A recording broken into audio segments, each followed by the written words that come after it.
This podcast is a proud member of the UUOP network.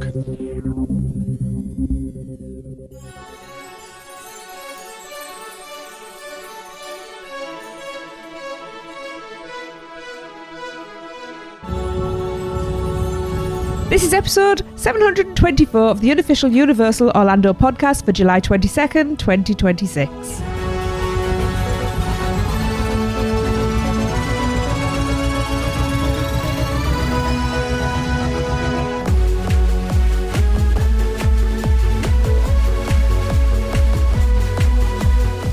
It's Tracy and I'm here with Michelle and Lee, and Chris is running late. I was hoping we finally got the team back together, but I guess not. He should be joining us. We'll be together. Just give him a minute. Yes, he should be joining us soon, though. He's got this thing called a job that sometimes takes away from the fun of life. Yes. Yeah. Right, well, we're just going to crack straight on. Because Lee's a bit antsy, so yeah. I'm going to start with the Producers Club birthdays as usual. We've got 3 this time, and we have birthday twins to start off with. So July 23rd, our first birthday person is Lauren Parks. Happy birthday, Lauren! Happy birthday! Happy birthday, Lauren! And the birthday twin is David Wilson. Happy birthday, David! Happy birthday. Seriously, he's not here. Happy birthday person. And on July 24th, it's Nicholas Costa's birthday. Happy birthday, Nicholas! Happy birthday! Happy birthday! I don't know why birthday person reminds me of Rick and Morty, and bird person, I don't know why that's what pops into my head. That's pretty cool. It's acceptable. That's it for that little batch, teeny batch. We are going to hop straight over for Little Things with Seth. This is Seth Kabursky, co-author of The Unofficial Guides. I just flew back to Orlando from a trip to the Northeast, and boy, are my arms tired. So this is going to be the littlest edition ever of all the little things that are new around the Universal Orlando Resort. Who knew I'm Seth hoping was you funny? weren't in Universal Orlando on the day that I'm recording this, July 18th, because there was a major power outage that left some folks trapped on rides. Hopefully everyone made it out of that situation safely, but if you're a Florida resident looking to make unlimited visits to IOA and the studios through December 16th, there's a new Florida Resident Unlimited ticket available. Keep in mind that does not include free parking, so you may still be better off with an annual pass. In City Walk, I was happy to see that the fragment of the Berlin Wall that was previously behind the Hard Rock Cafe has now been moved to the front, so more folks can see that piece of history. Heading inside Universal Studios Florida, now that construction for Fast and Furious Hollywood Drift is rolling right along, Universal has moved up the closing date for Fast and Furious Supercharged. They're giving me a special early birthday present by finally putting it out of its misery on August 16th. Spotted construction for an extended queue for Revenge of the Mummy out in front of the ride seems to suggest that the extended queue will not be in the tribute store space during the Halloween season this year. Speaking of Halloween, we've had lots of announcements recently. We're getting circus and killer clown themed scare zones, a Stranger Things themed lagoon show, and the Nightmare Fuel show is coming back despite rumors that it was being retired. One thing that's not coming back is express passes for Frequent Fear and Rush of Fear users. But if you are a Universal Orlando Premier Annual Pass holder, you can reserve your free Halloween Horror Nights ticket starting on the 21st of July. And after much debate, Universal did officially confirm that those Universal Orlando Annual Pass holders and anyone else who has a daytime ticket to the park can take advantage of the early Stay and Scream haunted house access this year without having to pay extra for a Scream early ticket. Over in Islands of Adventure, demolition of the Lost Continent continues with more expansion of the construction walls. And nearby in Jurassic Park, Thunderfalls Terrace will also have its final day of operation on July 19th.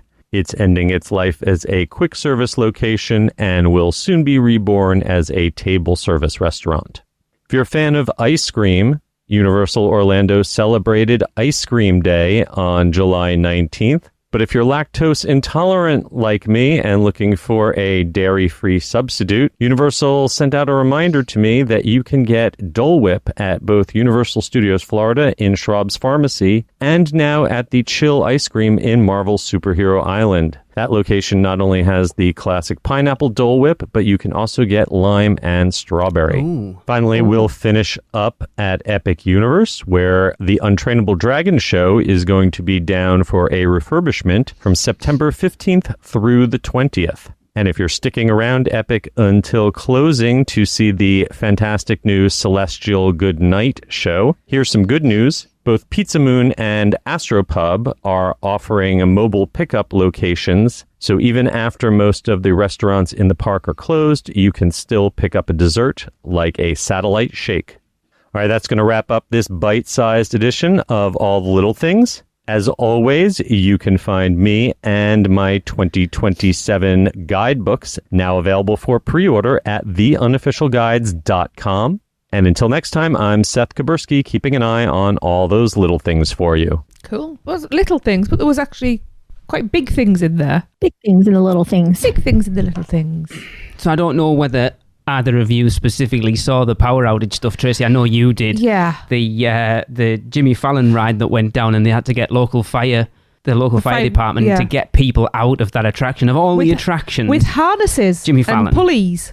Very strange. Fire department to get Yeah. them out of Alan, why? Oh, There's footage of it as well. There's video of people, of course, because anything happens anywhere now, and the first thing people do is pull the phone out and video it. So you can. There's plenty of footage about on Instagram of people getting harnessed out of it. I'm guessing that once the power goes down, that the seatbelt, like the seatbelt things don't. I think it was because it lifts, doesn't it? It doesn't lift up that high. Yeah, lift it up maybe. But maybe it lifts higher than we realise. But yeah, I did Maybe. question about the seat belts.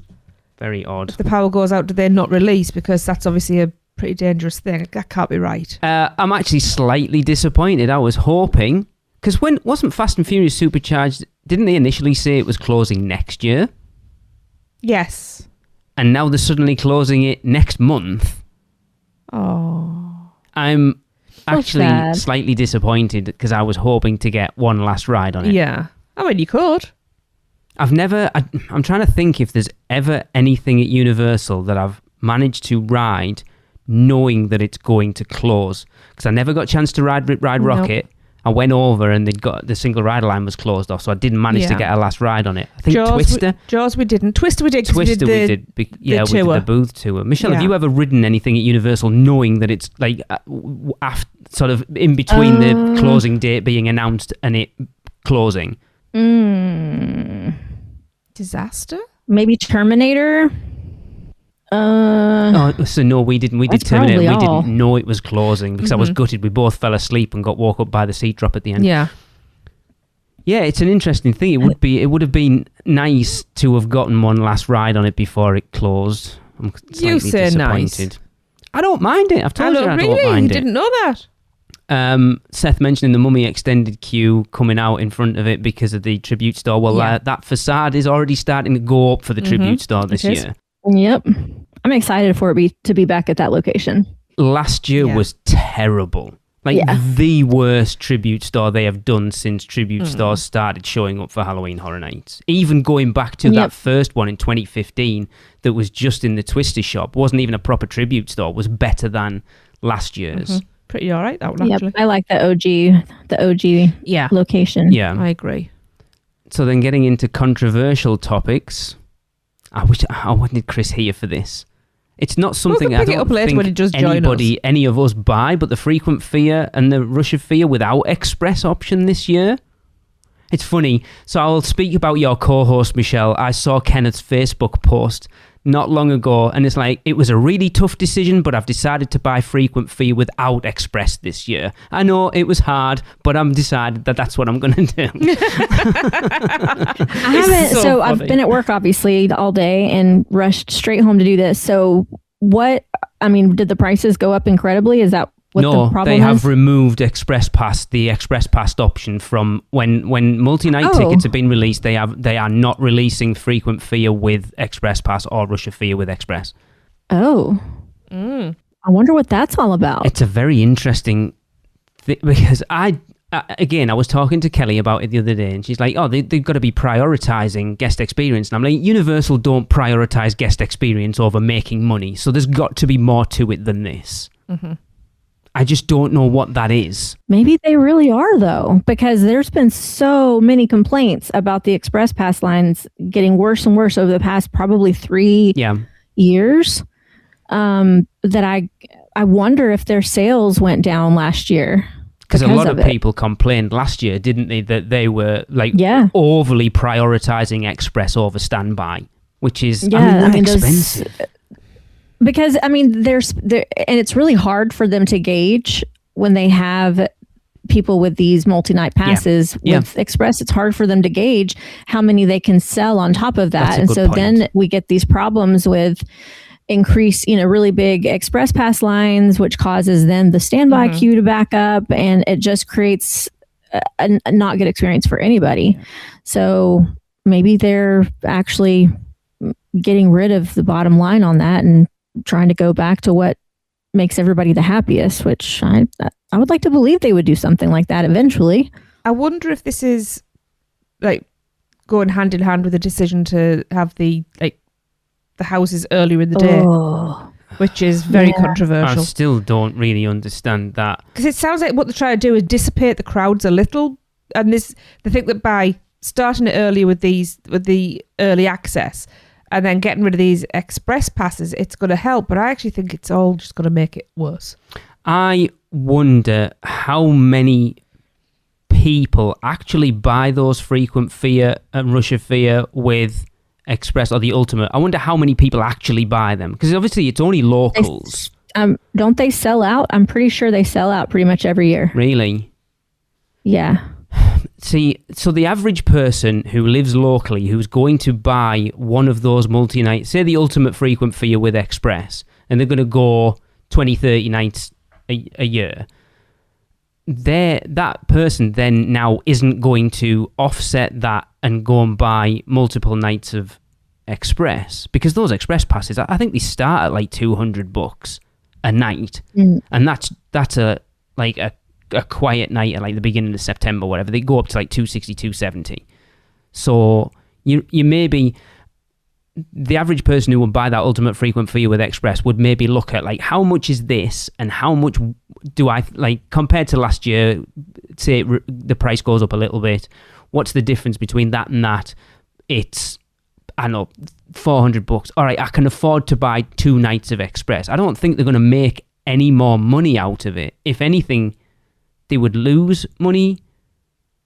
And it's such a weird... So let me throw this out there then. Okay. Are we going to see Express now added to Horror Nights this year? That's what I was about to say. That was my next What if they're doing this and instead they're going to be offering Express now? I hope because not. That seems like an option that would be possibly even more lucrative for locals, because then they can come in and decide, hey, my friends are here tonight and their priority is this house, so I'll just buy an Express for that one house to go with them. And instead of having to drop tons of money on this, Express Pass, multi-night pass, including Express, and they can kind of pick and choose what house, which night they want to drop extra money on for an Express. That kind of makes sense, not going to lie.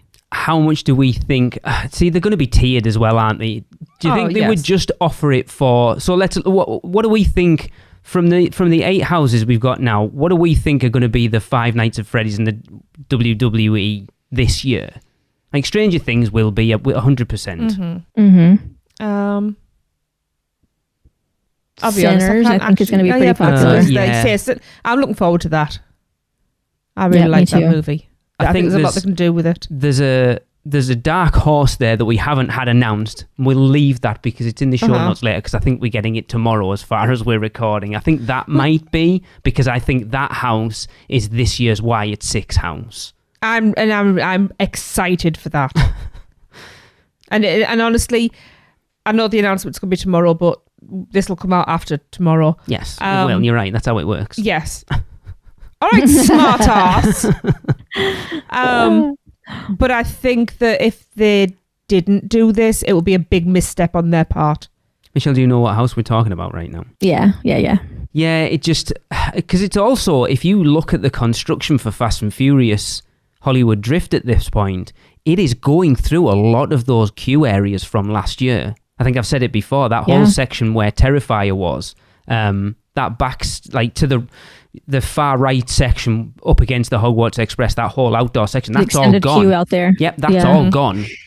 You've got stanchions going up in between, like down the side of Despicable Me and the Universal Studios store that go up there. There's stanchions for the ride there. As of today, there's walls up in front of Music Plaza, so all of that's walled off. It's going to be very interesting to see how they route those lines for those soundstage houses at the front of the park. I wonder if they're going to route us over into islands, like in that backstage area where we come across to go to the Christmas shows, the Seuss Landing. But that's Christmas what I'm shows. saying, that the stanchions for that coaster going up there. So the secret entrance that used to be there, there's coaster stanchions up there already. So I don't know, because they're not going to, I don't know, because we went underneath Rip Ride Rocket when they were pulling it down last year, don't they? I don't know, it'll be interesting. Well, there was a good bit of real estate underneath the roofing in between all of the sound stages that wasn't used for lines. So if they got creative and wrapped all the lines throughout all of that instead of having all those wide open spaces, that's a potential, but I don't know if that's enough. Because I thought last year they got it pretty much. There was a little bottleneck coming out of Grave of Flesh, but other than that, I thought that back section worked probably the best it ever has done. Yeah. Mm-hmm. You maybe walked a little bit further, but most of the time it was fairly spaced out and empty. It wasn't like that. That back section going back to Dead Man's Pier, where you had Chupacabra, Dead Man's Pier, and I think Halloween. What a cluster it that got area very was. confusing at times because you couldn't actually differentiate the lines. It was just. But yeah, last year it seemed to look more cohesive. I liked it a lot, but again, the Horror Nights operations when they announced this course, they must be like, for sake. Well, they might also have an empty soundstage that they can wrap lines through, like they did over. They have done recently, didn't they? It wasn't. Yeah, what was that for Wyatt 6? Yeah, the Wyatt 6. Yeah, that helps a lot. It was, and it's nice and air conditioned and cool. Mm-hmm. They also use part of a soundstage for Grave of Flesh. I don't remember, honestly. Where was Grave of Flesh? Hang on. Yeah, it was. I do. Next to Terrifier. Mm-hmm. Hang on. Where was Terrifier? Oh, right. Yeah. Okay. Yeah, I remember. It'll be interesting. And I still don't know how I feel about this early house access, because it seems like Universal have come out and clarified it that people will have access to select houses from 2 p.m. Yep. I don't know how that... It's going to be interesting to see what houses it is, first and foremost. Remind me, is this for anybody in the park? Anybody who has a Horror Nights ticket and a day ticket or a Scream Early ticket. Or a Scream Early. Yeah. So we're going to get wristbands. Well, we did last year, and I actually thought that worked really well. No, I know, but I hate things around my wrists, like paper things around my wrists. It wasn't paper, though, were they? They were plastic last year. Were they? Because we went and got our first ones with Seth. Unless it's like rubber things or beaded ones. I hate things like that, because to me it's like sharp and horrible, and give us a sticker or a tattoo instead. I mean, if we were coming over this year, I would check it out, because why wouldn't you? To get into a house at 2:00 in the afternoon, hell yeah. Just to see what it's like, because I'm one of those people that actually doesn't mind going through a house in the daylight, because I like the fact that you go in from blinding sunlight into pitch black, because it kind of takes me off guard a little bit more. Yeah. But yeah, that's the problem of going through the houses. We're so used to them that you see things coming. So if I can go in sort of semi-blinded, then I kind of get that experience a little bit more. You know, I'm kind of excited about this option, assuming that it works well, because I haven't in the past been a big defender of Scream, of Stay and Scream, for all the reasons that I've talked about millions of times. So I'm not going to go into all that. However, this option, because it is so early, 2:00, like that's way before the event starts. I don't think it's going to be as big of a deal. They're not going to put us in all these like claustrophobic corrals, and it's not going to feel as stressful to me and my neurodivergencies. And what's cool about it that I think is I'm kind of looking forward to is that I hope to be able to knock out 2 or 3 of the houses, however many they happen to have open, during the day, and then I can spend more nighttime when the atmosphere is awesome, just hanging out in the scare zones, grabbing food, because I never want to stand in those long lines during the actual event because I have houses to see. So this will allow me, I think, some time to just enjoy being present during the actual event. Takes the pressure off. Michelle, have you decided whether you're doing Premium Scream this year? Yep, I'm going the first night. Okay. Interesting. Let's get off Horror Nights because we've got enough of that later on and people will already be turning off. Thunderfalls Terrace, actually, as Seth said, it's already closed. I know again Kelly went at the weekend for one last thing. I mean, we need in that area. It's becoming a sit down. That's awesome. Yeah, we do need a sit down with Mythos closing. We're going to need a sit down in that area. And honestly, I mean, they don't need to change too much to it. It's a really great nice space. Restaurant. I think it's going to be decor and what have you. I hope they just do something food wise that's different to everything else. I would like, we've discussed this in Taste, and I would like to see them do, because there's a lot of really popular dishes in Thunderfalls and a lot of really popular dishes in Mythos. If they could do something that combined some of those firm fan favourites plus some new dishes, I think they'd be onto a winner. Yeah, if they stay along the lines of, like you said, what's already in the area, both for Kong and Jurassic, because I like that big old hot dog that they got too. But like stick with like the tropical theme. Like I love good tropical, like barbecue. Caribbean. Oh, that barbecue. Like I love that. Yes. Yeah. Oh, we have a guest. Who is it? Hello, sir. Hi. What time do you call this? We're just discussing Thunderfalls Terrace, sir. Because it closed yesterday as of recording. What? Yep. It closed and it's becoming a sit-down restaurant. Table service. Oh. Hi, Chris. I love how they announced that a while back. They announced it was closing, but they only announced within the last week that it was actually closing, like, last week. So they didn't want to give anybody a chance to actually enjoy it before it's gone. Like I say, funnily enough, Kelly from Taste of Universal went this weekend just to get one last meal in. But we're just kind of talking about what food we would expect to be in there. And I think the collective is kind of that Caribbean sort of tropical barbecue-y kind of stuff. Which they kind of did. Yeah. A little bit of with that revamp. If they get rid of that pomegranate. Yeah. Oh, I swear, so I'm going to ride. Was. That is something, though, that could be on a little quick service stand outside. Again, fan favourites that need to keep the people happy. Me. So this is people. This is full sit down server, basically a Mythos, right? Yes. Yeah. Yep. Yeah. Yeah. Yeah, obviously, because Mythos is going to be closing at some point soon. I wonder if they're going to theme it out to Jurassic Park. I would think it would be wrong if they didn't. Because obviously you've got to look at a lot of the things I expect a lot of the work going on at Islands and Studios in the wake of Epic opening is to kind of bring that Epic theming to the original theme parks. So I think it would be a complete misstep if they didn't really theme this out well. I am expecting robot dinosaur servers. And if that doesn't happen, I will riot. Hang on, I was just sitting here thinking, I'm having real big deja vu right now. Didn't we already do this? And I'm like, oh yeah, it was when me and Chris were on Taste of Universal, that's right. Oh yeah. Okay, that is why I'm like, we talked about food and we talked about this already. I haven't talked about it, okay? No, that's fair. Okay. I do want robot dinosaurs. That is an acceptable use of dinosaurs. I mean, I'm sorry, robots and dinosaurs. And dinosaurs, Yes. I agree. How special is Seth that Universal sent him a reminder that he could get Dole Whip? He didn't say he sent out everyone. They said, Universal sent me out a reminder that I could get Dole Whip. You see, I'd actually forgotten as well. It was a reminder for me there because I'd forgotten Dole Whip is dairy free. And it's amazing as well. And that's good for my tummy too. But, strawberry and lime. No, the lime was the one that piqued my interest. No, it's lime and strawberry. No, I think he was saying there's pineapple and lime and strawberry. Well, I am now thinking then a swirl of both because lime and strawberry together that would be amazing. Yeah. Or all three because they're all good. I was going to say, just quick while Chris is joined before we move on. Chris, how's your feeling about them removing Express Pass from the multi-night tickets this year? Oh man, so that's a very hot topic right now if you're on the internet. How do I feel about it? I'm still trying to figure out the why from a monetary perspective. Yes.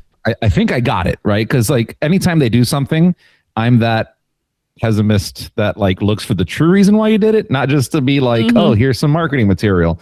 Like as a guest, I think this is actually a thing that is favorable for guests in general, because those multi-night tickets with Express. I mean, probably Seth has the numbers, but we don't know how many of those that they sold, but it does add an influx, right? Because you have Express every one of those nights, and you're not going to go every one of those nights. Yeah. As opposed to selling Express tickets, so they can better manage the lines. So I think for a regular guest going in there, this is a big win. For the ones who do multi-night tickets, it's a huge loss, because like you buy these multi-night tickets and you're, some people save up all year and they're like, I'm going to go and splurge and get to experience this. And now they can't do it in the way they're used to, because you're not going to go and buy Express passes for every one of those nights. No, you're not, right? Like impossible money. But yeah, I think it's a win for most people. I never bought those tickets. No. I know people who have bought those tickets and they're a little upset, but for the general pass holders or guests going to horror nights, huge win. And again, the only thing I can see of why in this situation is so that they can sell more individual Express passes. Okay. Which again, so my thoughts are that they might do Express Now options.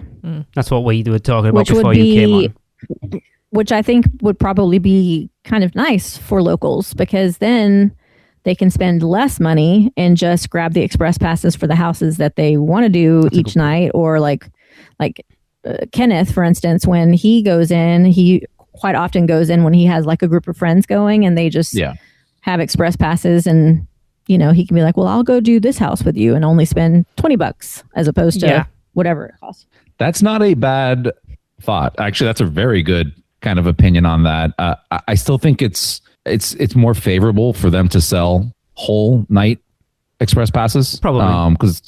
Because they sell out of Express passes after they reach a certain threshold. By removing these Express passes for the frequent fear, goers, now they get to charge for every one of those nights. They don't just have to give you a blanket. But Express Now also makes sense, right? Because I'm sure they have numbers and stats that they hit. So again, removing that allows them to not only just sell those passes, but also do Express Now. Yeah, I'll be honest. If, like, say last year, Terrifier was ridiculously long waits and I could get an Express Now for Tracy and I, like, for $20, I would seriously, and you know how tight I am, I would consider it. Rather than, am I going to buy an Express pass? No. Will I drop $40 to go and do Terrifier again? Maybe. Right. Yeah, no, I think Express Now at Horror Nights is a very interesting concept. They're listening. They're like, oh, okay, thanks a lot. We'll do that this year then. Cheers. Look, wait till they drop RIP Now. Yeah, UUOP gave us the go ahead, guys. RIP Now. We're in. The tour guide takes you to the front of the line. And you have to pay him only for every house. a house. That's it. It's super cheap. Brilliant. So we all caught up on everything there? Yeah. Yep. I think so. It's funny. I was scrolling down on the notes and realized we're only on little things. So that's awesome. Because we're waiting for you. Oh, we got off half an hour early because Michelle's laptop was born in the Stone Ages. I saw that. Something with Jesus. Yeah. Yeah. Jesus was a technician, apparently. UUOP is brought to you by the Producers Club. Join today and get bonus episodes, the chance to be a guest host, birthday shoutouts on air, be part of our awesome Facebook community, and more. Head over to uuop.supercast.com to subscribe. Shameless plug. Right. Okay, then. Well, we'll catch up with Chris and let him reacquaint himself with the notes. It's time to take a break and listen to a Which Cone Makes You Moan from Amie. Get ready, guys. When you're hungry after riding on a dragon, hot and sweaty and your energy is flagging. Don't want no blade, I don't want no little bowl.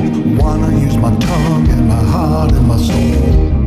Tastes like chicken, baby, tastes like PBJ. Or are you classic, baby, classic all the way? Rich and creamy, yeah, you know it's gonna stick. When you put your face down in it, it's so tasty, hot and thick.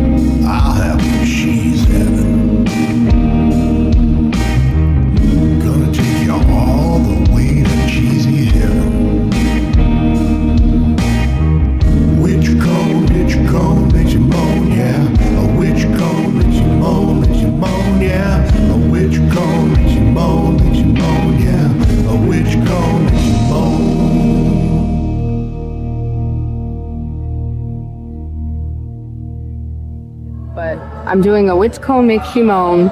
So I got the PB&J, and I'm gonna try it.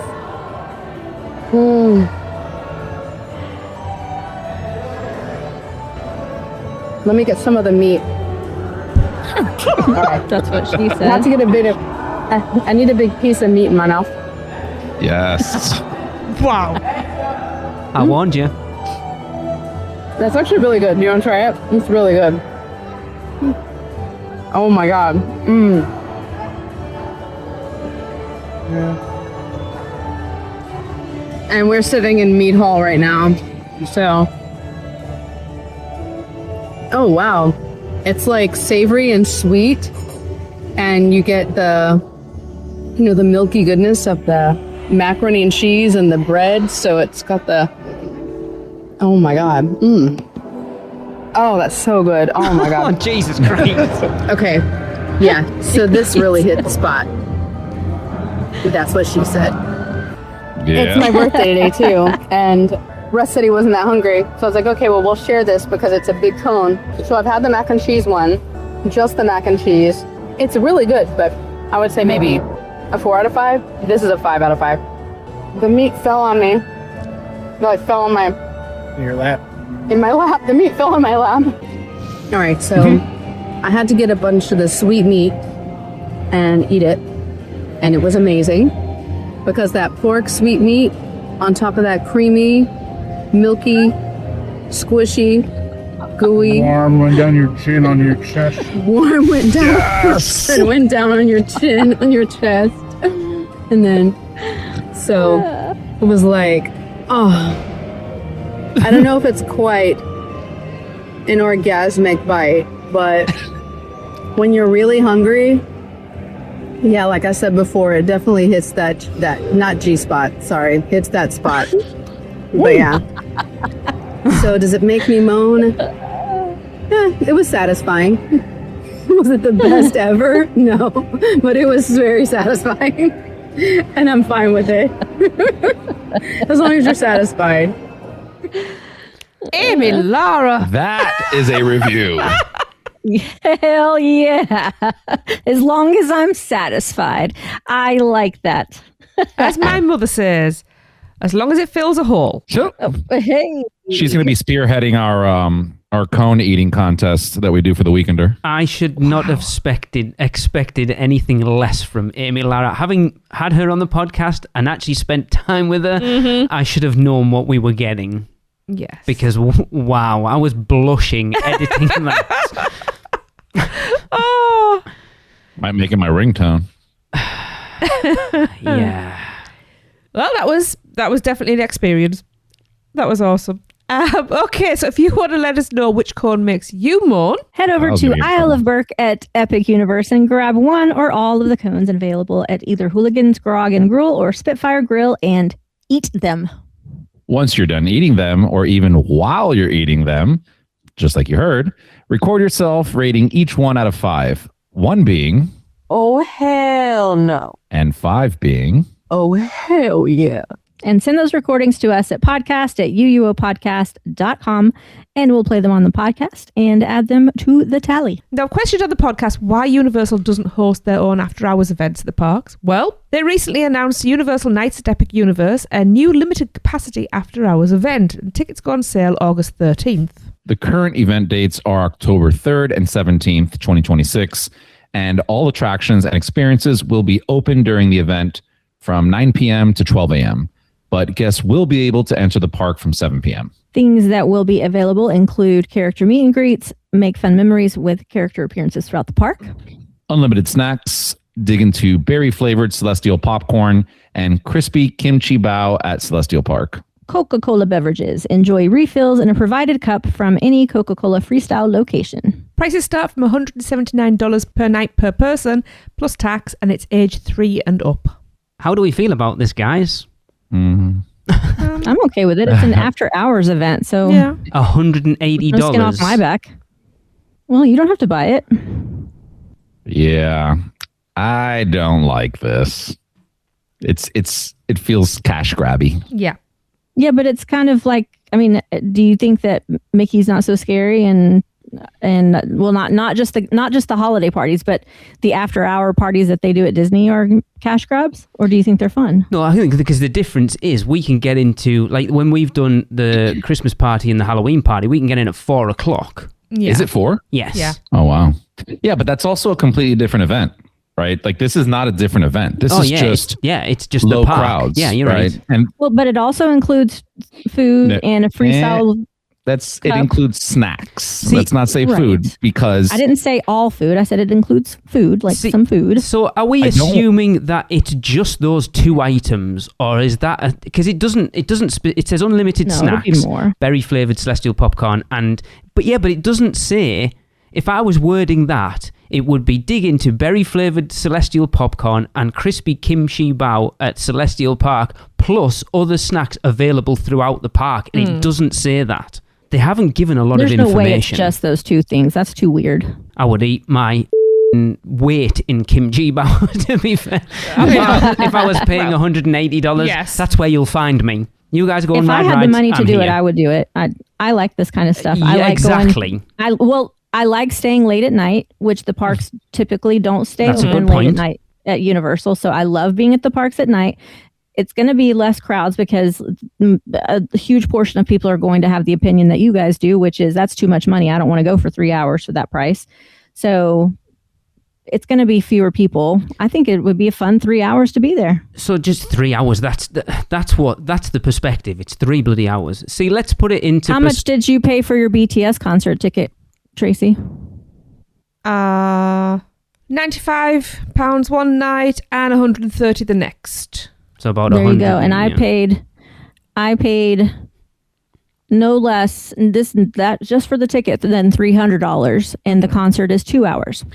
Okay, So then. would I pay $179 for a good night? Yeah, I would. So I here's think the you're comparing apples to oranges, though. But also, Yeah. right? Not for me. Hang on. You're still talking about a theme park that half those rides could go down during that time. If they could guarantee that everything was going to be open. That's true. Right. So let's compare it to those who shall not be named, who've just announced. I want to bring that up. Yeah. And I won't go into details there, but I definitely do want to talk about this. So they announced their first meetup at Epic, and those tickets sold out in like 2 seconds. Yeah. So the question is, and we're asking a lot of Universal because we've seen them do it already, is what is limited capacity at Epic Universe? That's the question. And I don't trust them enough anymore from seeing what they've done at Volcano Bay Nights and what they've done at Premium Scream. I don't trust them enough to actually let it be unlimited. A bit harsh. I don't, because The event by Thy Who Shall Not Be Named includes lots more than that. It's longer than 3 hours. It includes tons of food, things like that. So I think a lot of people are obviously excited to grab those tickets. I don't think as many people are going to grab these tickets. But here's this is what I want to kind of discuss because I don't get it. So this event, what is it? $180 plus tax. And let's just not talk about pass holder discounts. Let's just say $180 plus tax. And you're getting some snacks and a freestyle cup. I also don't think there'll an be pass entrance holder at discounts. 7 p.m. Huh? I don't think there'll be pass holder discounts on it either. No, they said pass holder discounts apply on the tickets purchases. Yeah, they did. Where's it say that? I can look it up, but it did apply it there, and that still didn't even persuade me to go that direction. If you compare it to the other event, the other one's $200, access at 5 p.m., and unlimited food around the parks. Yeah, there is no contest about which one is better. And the thing that kills me, and I don't get it, the other event is not a Universal sponsored event. No. They need to pay a premium. Universal needs to make money from them, meaning they're charging that company a certain amount of money, yet they can put all that on for $200 and still make a profit. But Universal, who does not have to pay anybody but themselves and their employees for said same event for lesser time and lesser things. About the same amount. About the same amount. Yeah, that's a really good make point. sense. I don't get it. For less time, less they're giving out less. Yeah. So they'll make more money off the fact that they're not giving away as much free stuff. So it's $30 less, but they're not giving away food at every single location throughout the park. Right. But I still get your point. I would pay $30 in a heartbeat for having food all night. Oh yeah. You know, and it just to me, Universal could have come in, and I mean, we've been saying this for years. Yeah. Why aren't they doing this already? Right. They could have came in and done something to price it appropriately or give more. Right. Give me something that only Universal can give me. Not that a company like when Microsoft rents out the park and does all this stuff. I want something that is so exclusive that this is the draw to this ticket, because there is no chance in hell that 3 extra hours is worth this. It's not worth it. I can argue you till the end of time, right? And I can even make the argument that by doing so, you're empowering Universal to cut normal hours even shorter so that they can have you pay for an extra event after hours. That's a whole different conversation that we don't have to get into. But this just doesn't make, for the price and what they're giving, doesn't make sense to me. No, I agree. But this is why we have choices. You could choose to go, or you can choose to not. It doesn't hurt me that people go. I just don't like that they these kind of cash grabs, because again, it gives them more power to take away things from a normal ticket to upcharge you for this, and this is not. Well, it does. A nice one. As a day guest, if you're going to that park during one of these events, you're getting an influx of people coming in at 7:00. So your last 2 hours in the park that normally is starting to, the lines for the bigger rides like Potter and stuff are starting to go down, are suddenly started to ramp up because you've got an influx of these Epic Nights people coming in. That's actually that happens over at the other park too. Yeah. Which sucks because as a normal day guest, towards the end of the day, I mean, you guys have been there. It's pretty dead. People are beat from being there all day. Whereas now you're going to get that influx of people that are fresh and ready to go for a full night. They are there to ride stuff. So yeah, you're going to be clogging up some of those rides that typically would have almost walk-ons at that point. Well, I'm not going to complain. I mean, I do see the caveats. I do see the areas that you just mentioned, definitely where they could improve. However, I like that they're taking a first step, because I don't know about everybody else, but I have been asking for years for Universal to delve more into customized and upcharged guest experiences. We've done episodes on it before because they don't do it. Yes. So I'm not going to complain about it because I've been asking for it. Yeah, that's true. And hopefully will they improve it and make it better and better? And this is just them dipping the toes in the water. I hope so. That's a good point. I hope so too. Yeah. I definitely but I hope so. want them to offer more stuff like this, because would I personally, for instance, if I were going to be there during that time and I had to choose between buying a daytime ticket or buying this experience for the same price, I would probably buy this experience, because I feel like I could get more bang for my buck out of the 3 hours with the lower crowds and enjoy being there at night and it not being so hot, etc., than I could with a full 8-hour day, ticket, battling tons of crowds and not having express, etc. So. And I have in the past made similar decisions over at Disney when there was an after hours event or a holiday party or whatever. I've opted for the nighttime experience as opposed to the daytime ticket. So I'm okay with it. My issue is, we've talked about it a lot before, that if it wasn't for the fact that we will not go to Those Who Shall Not Be Named event, and if it was run by anybody else, probably go. I would pull the four of us to go together and go, hey, let's go and do one of these events. I mean, we did Mickey's Not So Scary. Yeah. Yep. So it's like, and that was a fantastic time. I love those after-hour events, right? So if Universal, that was my first time doing that. It was amazing. Something on the same level as They Who Shall Not Be Named, we would probably go. But they're not. Yeah, and again, I hope you're right, Michelle. I hope this is them just testing the water. Yeah, get feedback and see where improvements are suggested.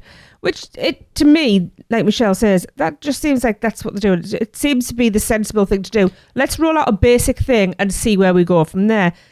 Because we know ourselves from organising our events, how quickly you can overextend yourself. They've just got to be very careful, because I feel like with Premium Scream, if they don't get it right first one, it leaves a sour taste in people's mouths and will make people think twice about the next one. That's a fair point. Or they could probably have issues selling tickets for this one and not do it again. I mean, that's a good point as well. I'm worried about that too, right? Like, look it's at weird how to they've me. been testing with Premium Scream, right? Yeah, but here's the thing, that like to play devil's advocate, like I agree with you guys, like testing it out and seeing, but hey, they've been doing this for years. That's true. They essentially are putting on the full event. The only thing they're not doing is selling tickets themselves. They know exactly how to run this event. That is they know a really exactly good what to do. Yeah. What are they testing? Well, to be fair, actually, no, they haven't done it at Epic Universe is the argument at this point. Epic, yes. Okay. Agreed there. But you're right. They've run enough events in islands and studios at this point to kind of know the logistics and how it works to at least have a relatively good idea of how it would work at Epic. Yeah. I mean, they could have blown this thing away, right? You know, I mean, it would have been like sold out if they did it properly. Yeah. I think. Yeah, I agree. You know? Yeah. We shall see. But hey, if you want to, Universal, if you want to send us some tickets, we're more than happy to go. I mean, that's my name is Michelle Bulmer, and I'm the one that did not on the idea. So please send that invitation. You to can me. sod off. You've already got an invite. I just had to say I was also quite fair and relatively neutral. Michelle's already. So Michelle and I will both go. Michelle is already going to Girls' some special night. event, so someone else can have it. And Michelle had to drop some pretty good money to make herself be we able need to get talk to that about event. that. So that's a FYI. conversation. I'm very curious what this event is. Oh, we've And been missed invited. 2 days of work, so FYI. let's just put it. Oh, well, Chris obviously doesn't know. So Lug have invited us to the Welcome Back to Hogwarts Builder Bag reveal for their new Harry Potter stuff. Well, he does know because it was in our chat. Oh, well, yes, but just because it was in our just because it was in our chat does not mean Chris knows what's going on. Hey, what is going on here? Hey, in my defense, even if I read it, probably still don't know what's going on. Yeah, but yes, it will be interesting to see how it goes. But I would love to see them do a full-on them hosted event because, as I say, I would go. Yeah, me too. I would drop big if I were going to be there during that date, I would probably go. Am I going to be there during that date? I don't know. To be fair, you might be. Who knows? Things happen. I might be. Yeah, things do happen. You might. Yeah. I wish to go to Scotland.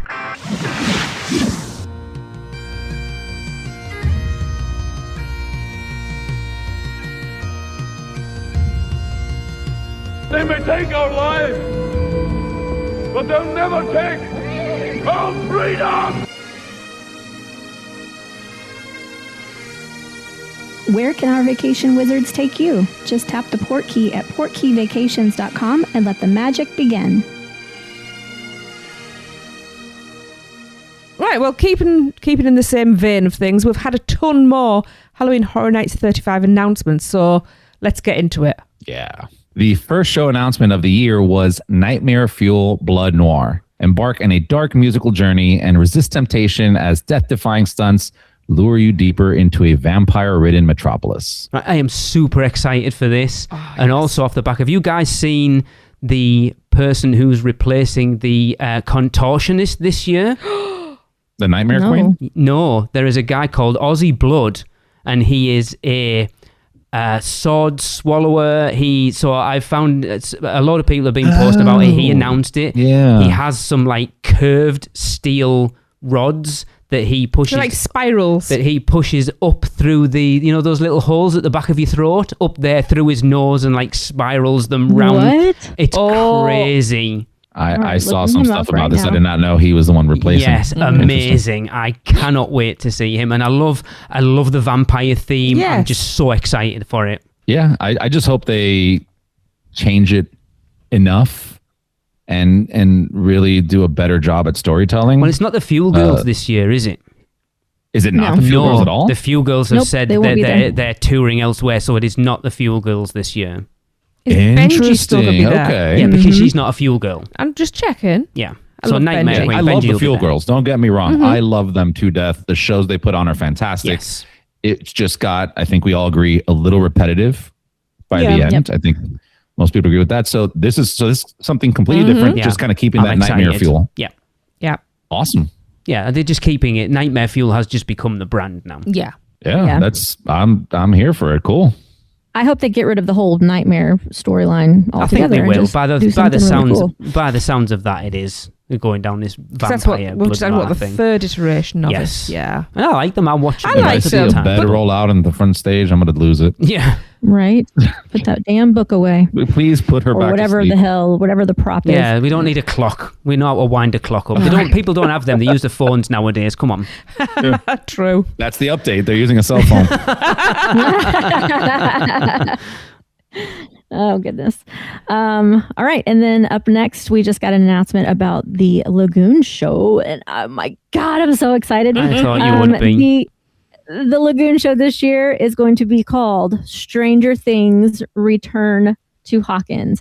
The music, the monsters, the memories in this show tune into a special WSKQ or QK, broadcast and relive your favorite moments from 5 seasons of Stranger Things. That's not season 5, that's 5 seasons. So as I said the last time we all recorded, I've literally just done a rewatch of all 5 seasons, and I enjoyed series 5 more than I did the first time round, but it's still probably the weakest of the lot, which is why I'm not particularly excited for the house. But a Lagoon show covering all 5 series, amazing. Yeah, I because think you know damn well it's everyone who saw the original Marathon of Mayhem is going to be like that Stranger Things section. And I told you, just because of that whole trip and the Weekender and everything, I couldn't watch Stranger Things. I remember sitting at work doing a rewatch, and as soon as that theme tune came on, I was sat with tears streaming down my face going, where the hell have these come from? Yeah. Wow. I'm super excited for this. I mean, I do not like the way it ended, but that show still holds like a spot in my heart. Yeah. So the fact that they're going from season 1, it's going to be awesome. Yeah, I agree. And the music, if we're encompassing all 5 seasons, the music that they have, so incredible. Good. It's. I still will just put on Spotify and hear it. And sometimes it'll make me tear up just because it's certain scenes that I remember from the series. Oh, it's fantastic. So yeah, it's going to be great. This is going to be, and I'm sorry if I'm repeating myself to those who listen to Rush of Fear, because we just recorded an episode about this last night. Well, not just this, but all the new announcements. But I think this is the chance that they have to get as close to Marathon of Mayhem as they can. Yeah, I agree. Yeah. Which they haven't even gotten close since. No, that first year was it just had the perfect combination of IPs with music and visuals like Ghostbusters and Monsters and Stranger Things and Killer Clowns. It was just lightning in a bottle. Yes, it really was. Yeah. Jinx. Haha. I reject your jinx and carry on speaking.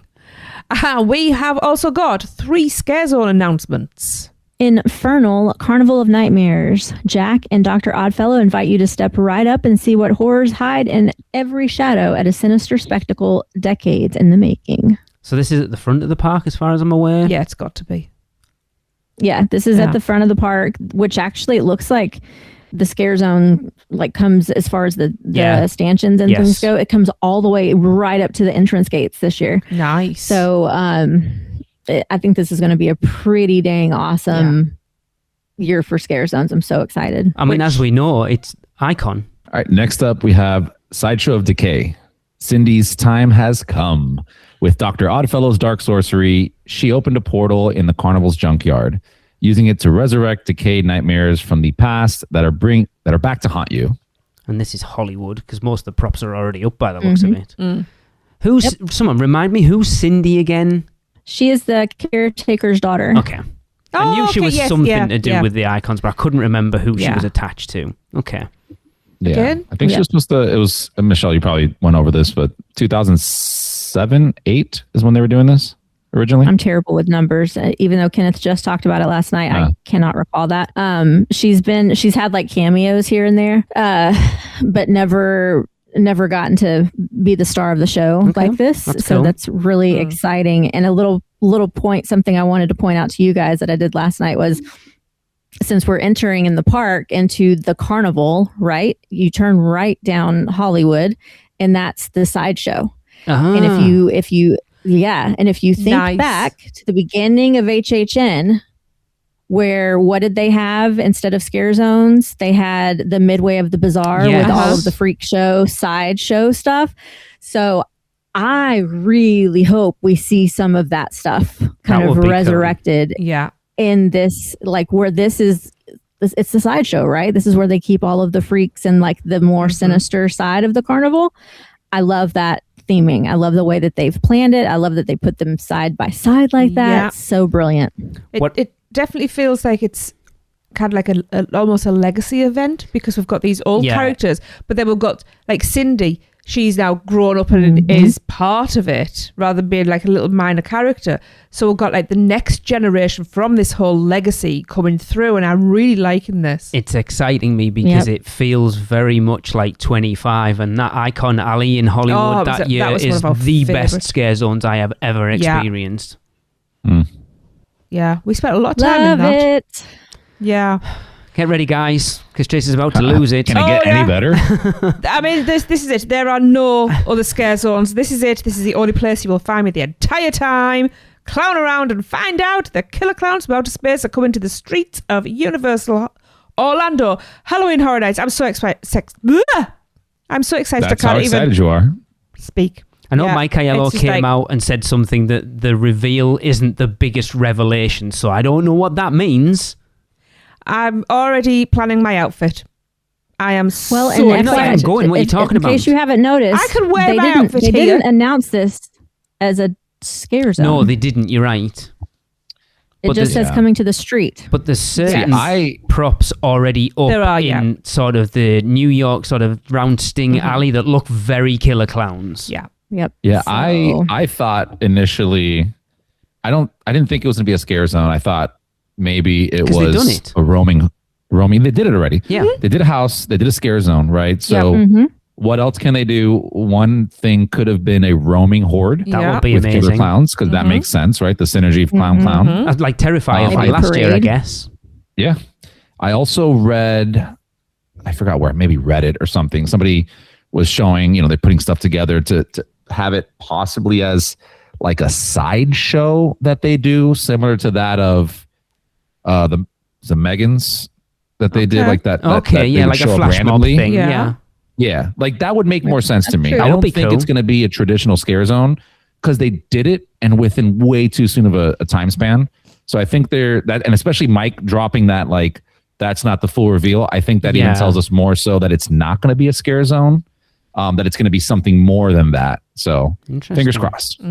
Yeah, I mean, the only scare zone we haven't had announced yet is the New York one, and there's some really elaborate props going up in that area right now. There are. Yes. Yeah. What's the Central Park scare zone? Oh, they haven't announced that either. No, You're right. Or what's going and in that's San assuming Francisco. that they're doing Club Horror instead of a scare zone there too. So we were watching Ben and Aubrey's latest sort of Horror Nights construction video yesterday, and they were out in that San Francisco area, and it does look like it's being set up for another sort of club horror style stages event. And things, isn't there? Which I didn't mind. I quite liked it, actually. Because let's be honest, that scare zone's usually crap anyway, so just make it loud and some great music and put a few bar bits in it and some semi-naked women, and I'm all good. Hey. So is Michelle. I'll try to wear as little as I can. Hey. And Chris has just outed himself. For the ladies, Chris. Transgender. Yeah, I was going to do it for Lee, but sure. That's what I'm talking about, for the ladies. Oh, Chris. Okay. Wow. Love it. I'll wear my good lipstick.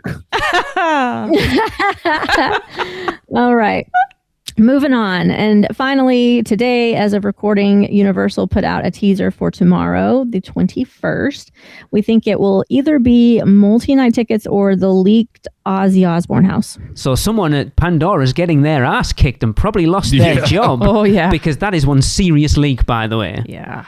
What was the leak? I didn't even see it. Oh, so Pandora put a Halloween Horror Nights ad out, like a proper Halloween Horror Nights at Universal Orlando. Step into the world of Hellraiser and Ozzy Osbourne, the Prince of Darkness. And like, what the hell? Yeah.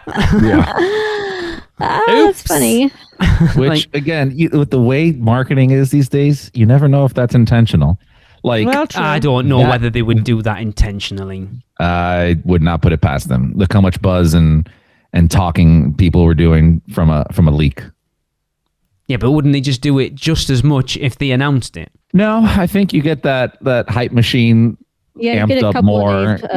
Yeah, and then you get the drop. And if it was just announced, you wouldn't be going, oh, someone's going to lose a job. You wouldn't have all that fun either. Yeah. To be fair, a bunch of clickbait articles that you get to click on, not just here's the announcement. This house has been rumored for months anyway, so everyone was already expecting it. It had to happen. It has to happen. I'm not Someone had to sacrifice their job at Pandora for it to happen. I'm not a massive Ozzy Osbourne fan, so I'm not quite sure how I feel about it. Because a lot of the stuff that I know of his would be more like Crazy Train. Is that Ozzy or is that Black Sabbath? But it's all interchangeable, really. But we're expecting an Ozzy Osbourne house, not a Black Sabbath house. I think you'll have a mixture. I hope so. I think you'll have a mixture. I like some of his solo stuff. I love the fact that they're going down like the music houses. And let's face it, another theatrical character as well. Yeah. You know, it's going to be a bittersweet one. You know, fun and a bit sad. Yeah. You know, I expect to see Ozzy in his chair at some point in that house. Yeah, I don't know anything. And it is with his characteristic laugh. Yeah. I'm looking forward to that if I ever get there. You should try. I should try. I mean, if I start walking now. Yeah. Oh. Swim. Oh, Michelle, you let me down. Here. Just lay on your back and float. Michelle, you let me down. Swim. Thank you. Water falling off Stop, because we'll have to pay copyright. That's why I was speaking. Is it a BTS song? Yes, it is. Yeah. I don't sing well. I don't think that sounded like the real song. Personally, I thought Jimin was in the room with us. Oh. Yes. Anyway, speaking about princes and princesses, it's time for some more Producers Club birthdays. So, we have July 26th. It's Shia Fangold's birthday. Happy birthday, Shia! Happy birthday! Happy birthday! Happy birthday! And on the 27th, it's Andrea Scullion's birthday. Happy birthday, Andrea. Happy birthday. Happy birthday, Andrea. Happy birthday, Andrea. And on the 28th, it's the one and only Chuck Shaller's birthday. Happiest of birthdays, Chuck. Happy birthday, Chuck. Happy birthday, Chuck. Feliz cumpleaños, Chuck. Oh. I knew I was getting that. Yes. And on August the 4th, new month, it's Jordan Bolin's birthday. Happy birthday, Jordan. Happy birthday. Happy birthday, Jordan. Happy birthday. Yes. It's also our wedding anniversary on that the 4th, day as well. Yes. So happy anniversary. Happy anniversary. It's 500 years. Happy anniversary. Feels like it. Wow. Doesn't look a day over 499. I know. It's 26 years? What year is it? We got married in 2000, so you would never forget the year. That's not why we got easy. married then. Yeah, it's not why we got married then. Right, it was that and the fact that I really liked the Hallmark, which was a one-off for that year as well. So, and it was that was the reason. Tracy. No, we've got enough to still talk about. Well, apparently I've been told to stop talking, so that's going to wrap up the podcast. So if you want to be on the show, send in your recordings of you trying all or any or all even, of the 3 cones to Epic Universe's Isle of Burke for this year's segment. Which cone makes you moan? And it made Amie moan for sure. Mm-hmm. Yeah, it did. Oh, yeah. And rate each one of those out of 5. Send those recordings to us at podcast@uuopodcast.com, and we'll be back next week as we dig into more of the Producers Club Universal Orlando hot takes and unpopular opinions. Catch you then. That's the end of another stellar episode of UUOP. Use the Flu Network to give you access to us on Facebook, Instagram, X, YouTube, TikTok, and Pinterest. Just search UUO Podcast. And check out our blog at uuopodcast.com for everything else. Send your owls to us at podcast@uuopodcast.com. And if you want to join the Producers Club, jump down the warp pipe at uuop.supercast.com. It's alive on Apple Podcasts, Spotify, and everywhere else that podcasts are found. So please subscribe, rate, and review wherever you can. Dragons aren't the only way to get around. Email Michelle at portkeyvacations.com. She can take care of all aspects of your next Universal Orlando vacation. Listen to them, the children of the night, the children of the UUOP network. Rush of Fear Halloween Horror Nights podcast. The theme park duo for all your West Coast news and info. The Taste of Universal Orlando Food Podcast. Port Key Passport, an adult-centric Disney podcast. The unofficial Universal United Kingdom podcast. Big Dumb Stuff, our comedy, pop culture, and themed entertainment podcast. Theme Park Throwdown, a weekly battle between your favorite theme parks. And the Fudge Factor YouTube channel, helping you plan your best Universal Orlando vacation. Make sure to subscribe and come back next week, because in the end, it turns out all we needed was a little more of this.